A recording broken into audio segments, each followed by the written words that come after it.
Hey, good morning. It's Paige Browning in for Patricia Murphy. It's Wednesday. This is Seattle Now. It took a pandemic, but America finally did what people with disabilities had been asking for years and shifted to remote work. The transition to being virtual enabled so many disabled people to access spaces they never used to be able to access. Now, as we're trying to figure out how remote we're going to stay, we'll hear just what it's meant from two Seattleites, Jay Kim and Kaley Duggar. But first, let's get you caught up. The excessive heat has been dangerous, and now health officials say it's led to drowning deaths. 8 people in the King County area have died from drowning in the past 2 weeks. This week specifically, a woman on Vashon Island and a man in Kirkland died. The exact causes are not known. And heat stroke and other illnesses have sent way more people than normal to the hospital. King County ERs saw 223 people for heat illnesses on Monday. Before that, the daily high was 9 people. How to know if someone has heat stroke? Throbbing headache, confusion, vomiting, and they might have stopped sweating. It's grand reopening day in Washington. The coronavirus-related restrictions are gone. Businesses can go back to full capacity, and people can hold big events just in time for wedding season. It's been a long road here, 15 months since we locked down, and we're among the last states in the country to reopen. A couple things are still in place, like crowd limits at events above 10,000, unless they're asking for proof of vaccination. And people who are not vaccinated are still urged to mask up indoors.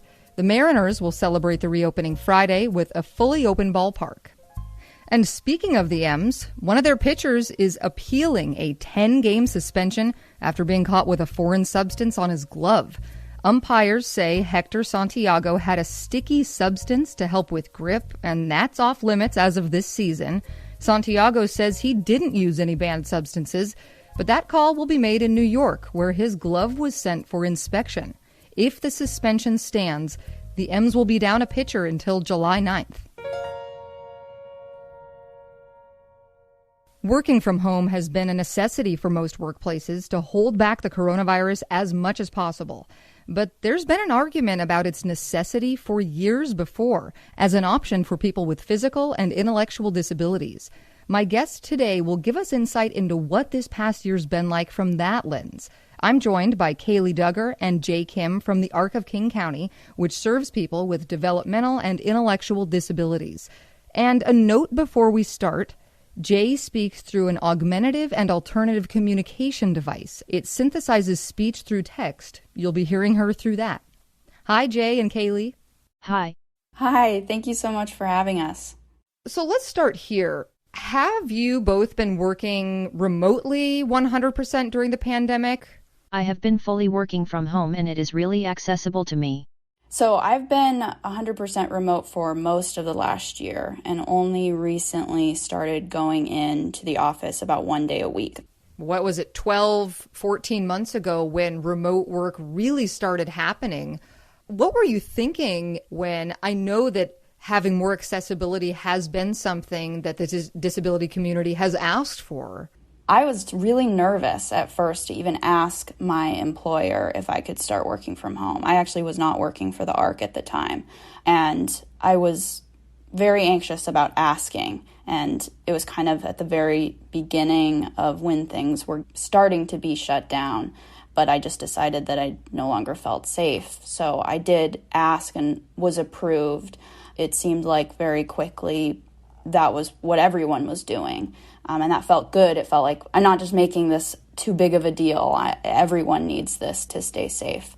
But I know that it's been extremely difficult for many in our community to feel like as soon as non-disabled people need this accommodation, and it is an accommodation. I mean, switching to virtual learning and virtual work is an accommodation that disabled people have asked for so long and often, lost employment opportunities because of it.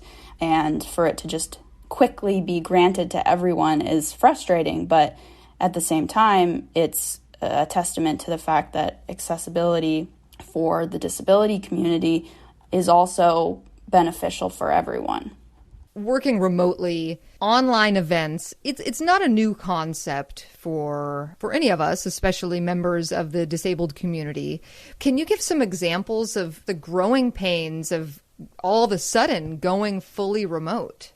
I have worked from home sometimes before COVID, but we didn't have Zoom meetings, so I needed to get used to typing whole sentences. We never had virtual meetings or training, so I sort of needed to figure out how to communicate effectively. Figuring out how to notify people when I have something to say, because I can't just notify a person who is next to me. And we never had a virtual support group for people with disabilities, so I needed to figure out how we can make accessible to everyone. It has been hard because we are limited on how much of stuff we can do over Zoom. Like Jay said, there's so much to think about with accessibility, and at the ARC, that's what we're always trying to focus on with our events and prioritize. So suddenly there are all these new issues popping up, and it's a real learning process. It's a real learning curve. What has been made harder during the pandemic? For me, what's been the hardest is not being in person with people, because being with someone through a screen is just not the same. And even, those sort of small interactions with people, small talk in the elevator, whatever, those I think are more important than I realized back when we actually had them. I never thought of myself as someone who even liked small talk, but you realize when the only person you speak to in person is the people you live with, and I live with one person, so it started to feel quite isolating to not have that. How about you, Jay? I miss going in the office where I talk to my coworkers about my nagging mom. Of course, they are my coworkers and I have a professional balance with them, but talking to them helps me emotionally since they understand me. I tell them almost about anything. Making long-term friendships is very challenging because of my disabilities, so I talk a lot when I am in the office. And being in the office allows me to be away from mom, which is what I love. That's awesome. Everyone's really been adjusting to remote work. Can you give some examples of ways that those calls and meetings have been helpful to people in the disability community? Now I just yell at my mom when I need help. I don't have to worry about scheduling with my caregiver for transportation. Now I just click a link while sitting at home. I do miss having my coworkers guess what I'm saying. They usually stand there and guess what I'm saying after I type a few letters on my communication device. It is a lot faster and saves my energy. Nowadays, it makes me practice my spelling skill. Yep, absolutely. Not the maybe shorthand you would do with colleagues before. For me, it's been helpful to just not have to even leave my house for a lot of events. In the past year, I think I've attended so many more events just because they've been online. In the past, if I wanted to go to an event on anything, I would have to plan how to get there and is it accessible, and I would have to worry about so many things, whereas now it's just as simple as opening my computer and clicking a Zoom link. So it's become a lot easier to even attend these things. At the same time, for a lot of people, it's not that accessible. For some people with disabilities, virtual environments are not accessible at all. They really need in-person supports in order to be included. What has been empowering and made easier for you during the pandemic? There's this new concept of anonymity for me, in that I really have the choice of whether or not I disclose my disability. Some people have invisible disabilities and some people have visible disabilities, and mine as a wheelchair user has always been very visible, in that, people can see my wheelchair and they often feel sort of entitled to ask me questions about it, and of course have base impressions of me off of it. So having that choice of people on the other side of the screen not necessarily knowing that I'm a wheelchair user is it's been empowering. I mean, I'm pretty open about it, but it's been empowering to know that I have that choice, and I didn't have it before.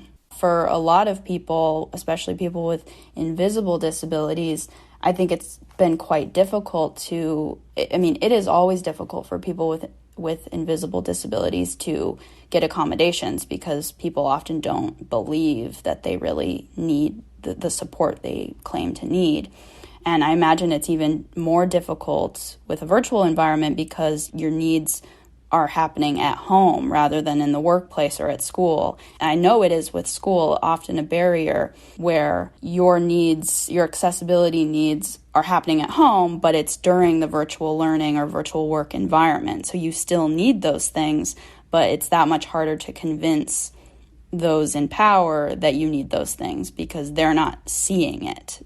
Jay, let's bring you in. I'd love to hear from you. What's been easier? What's been harder? People usually baby talk to me because they think I'm a child. They see my disability instead of seeing me as a person. Or people usually don't talk directly to me, they speak to people around me like my caregiver or coworkers. People don't take time to understand my communication device and just assume I cannot communicate. This makes me feel like I'm an invisible person. It is like I am there, but I'm not. Those things still occur virtually when people realize I have a disability.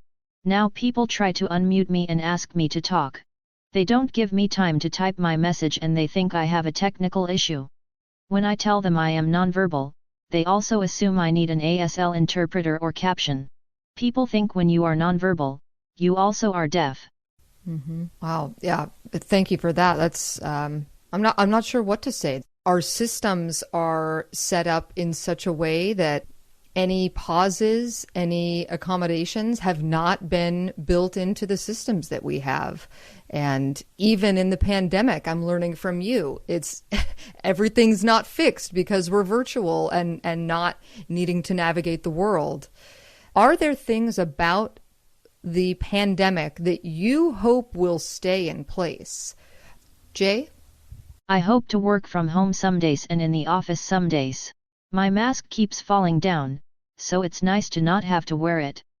I hope to continue to work virtually at least a couple days a week because it has simplified so much for me and made my stressors around accessibility so reduced. And it's just been a lesson in that you don't actually need to go to the office to do your job. We've done so many fantastic events at the ARC that have been smash hits just sitting in our homes. You know, you don't always need to be in person. That being said, I appreciate the opportunity to also do in person. I also plan on continuing to wear a mask, especially during cold and flu season. I think that's genius. As an immunocompromised person, I have always had to be careful, but I didn't used to wear masks, and now it's something I'm going to continue doing. And come the winter months, it's going to be a lot less safe for me when it comes to doing, being indoors. And so I see myself really being careful and having to take precautions for a long time, just like a lot of people with disabilities have to. I've been speaking with Kaley Duggar and Jay Kim, who work at the ARC of King County. Thank you both so much for your time. Thank you so much for having us. Here's another question I've got to know. So athleisure is a thing now. How has your clothing changed because of remote work?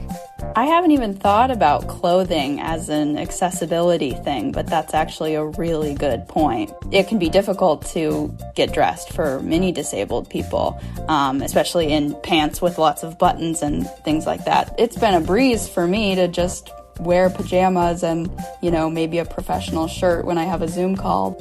How about you, Jay? I only change my tops. Thanks for listening to Seattle Now. Hey, we started using our Instagram account again. You can keep up with us there at Seattle_now. Diana Opong produced today's show. Our production team is Caroline Chamberlain Gomez, Clare McGrane, and Jason Pagano. Matt Jorgensen does our theme music. I'm Paige Browning. Patricia Murphy will be back tomorrow.